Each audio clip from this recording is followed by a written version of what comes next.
Good morning again and welcome back. Now we are going to see the last topic, very small topic of the memory management. Then how to in that how to overcome external fragmentation.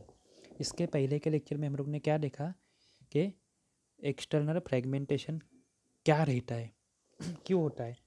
छोटे छोटे memory के block जो unused है, जो continuous नहीं है, जो एक साथ में नहीं है, that we cannot use, so it tends to external fragmentation. अभी concept of compaction, compact word का ही मीनिंग क्या है? चीज़ें छोटी कर देना, साथ में लेके आना। So here you can you think that compact करो, मतलब कोई बड़ी चीज़ है उसका छोटा कर दो। यहाँ पे भी बड़ी चीज़ को एज्यूम करो, जो आपके फ्री मेमोरी ब्लॉक है वो फैले हुए हैं, उनको दबा दो, साथ में कॉम्पैक्ट करो।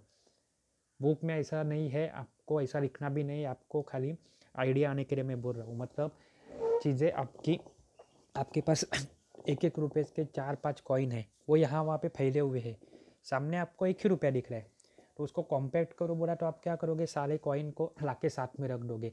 सो it will be 5 rupees at a same space, same place. So यहाँ पे भी सेम है, compaction is a method use to overcome the external fragmentation problem. External fragmentation कोई अच्छी चीज़ नहीं थी, that is the disadvantage, but we have to overcome. How to overcome? By using the concept of compaction. In this all free blocks are bought together. यहाँ पे मैं साथ में रह रहा हूँ, किसे? फ्री ब्लॉक को साथ में रह रहा हूँ एज अ वन ब्लॉक। छोटे छोटे 10 ब्लॉक मिला के मैं एक ब्लॉक बना रहा हूँ, जिसकी कैपेसिटी क्या रहेगी? Total addition of 10 blocks. The collection of a free space from multiple non contiguous block into one large block. जो कॉन्टिगियस नहीं है, छोटे छोटे हैं, उनको अलग से लेके मैं एक साथ में सिंगल ब्लॉक बनाता हूँ। This is called as a compaction. The goal of a compaction is to shuffle the memory content to place all free memory together and all unused memory together। ये बहुत कॉम्प्लिकेटेड करके बताया है, मैं आपको short में बोलता हूँ। डायग्राम देखो, डायग्राम में समझ में आएगा। ऊपर हमेशा क्या लिखना है आपको? मॉनिटर। हमारे यूज का है? नो। वो किसके यूज का है? ऑपरेटिंग सिस्टम का। Then there will be fence register, नहीं लिखा है, लेकिन हम लोग का ये हिसाब से फर्स्ट चैप्टर, ये चैप्टर का पहले वाले पेज या पहले 2 लेक्चर का रिवीजन भी हो जाएगा। मॉनिटर के बाद है फेंस रजिस्टर। 40 के and above up to 256 it is the memory available to user. Below it used for monitor or you can say operating system.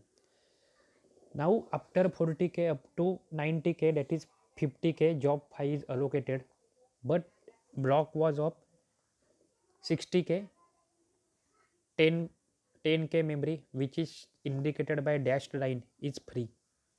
Again after 100 to job 4 अगर मैं करता हूँ जॉब 4 तक, उसके बाद नई वाली की लोकेशन क्या है? 200k तक। सो 170 से लेके 200 तक 30k की मेमोरी एम्प्टी है। Then job 3 is allocated of the size 30k, that is 200 to 230k, but again 230 to 256, that is 256 minus 230, 26k is free or you can say available, which is again indicated by dashed line.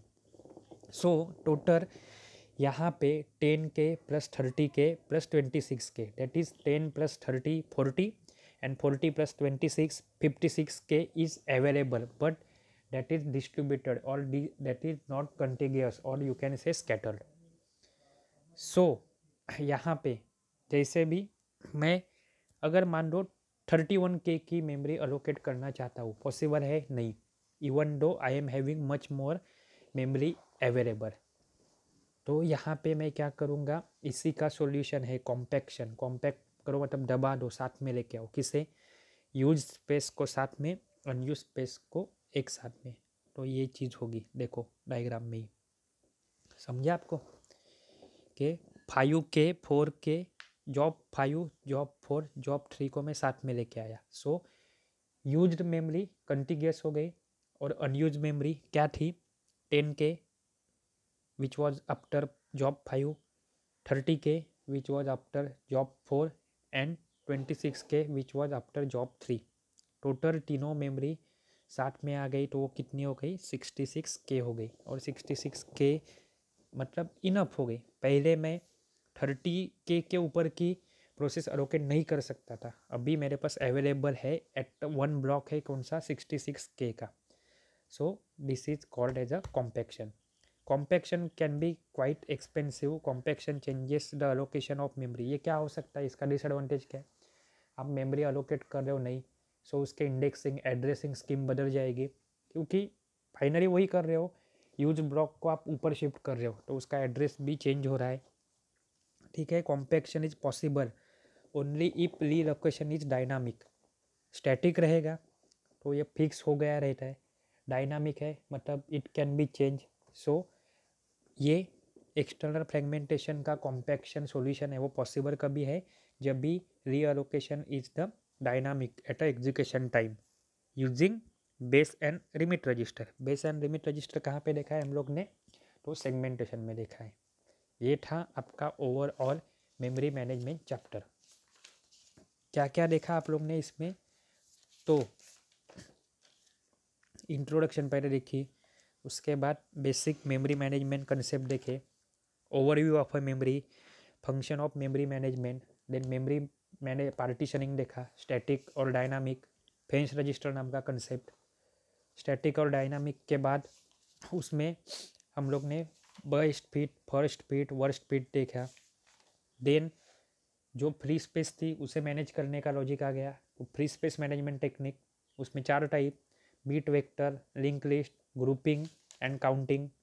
Then virtual memory नाम का concept देखा जो 2 type से implement होता है, that is paging and segmentation. Paging is related to physical memory, segmentation is related to logical memory.